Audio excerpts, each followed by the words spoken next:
Les nombreux casses et saccages notés au Sénégal les mois passés et qui sont relatifs à l'arrestation de l'opposant Ousmane Sonko, loin de connaître leur épilogue. Ce pool d'avocats dit se constituer partie civile pour défendre les intérêts de l'État du Sénégal. Pour ses conseils, l'État du Sénégal a subi de lourds préjudices au cours de ces manifestations publiques. Il est à rappeler qu'au cours des différentes manifestations, des saccages et pillages des biens publics ont été la cible des casseurs.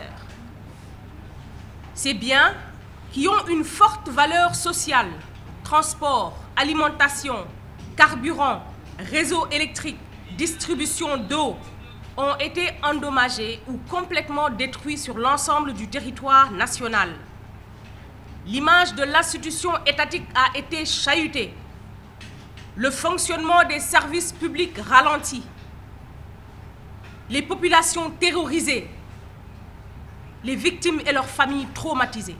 L'État se réserve le droit d'évaluer l'étendue du préjudice souffert du fait de ces agissements et ne ménagera aucun effort pour rendre effectif la réparation du préjudice subi.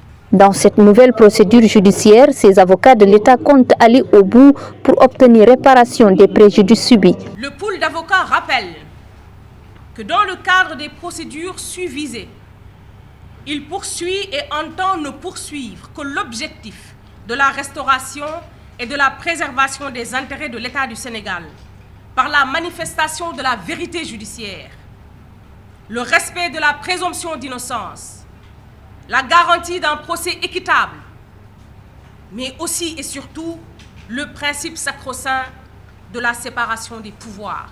Revenons sur la pétition lancée par une centaine d'intellectuels pour la libération de l'opposant Ousmane Sonko. Ces robes noires tiennent à rappeler certains principes relatifs au fonctionnement de la justice. Il faut rappeler que quelle que soit la légitimité d'un motif humanitaire ou sanitaire, le fait qu'une autorité, fût-elle l'autorité suprême de l'État, puisse demander à un procureur, quel qu'il soit, de mettre des personnes en liberté provisoire malgré la saisine du juge d'instruction est une catastrophe juridique, une aberration démocratique et une simple magouille politique.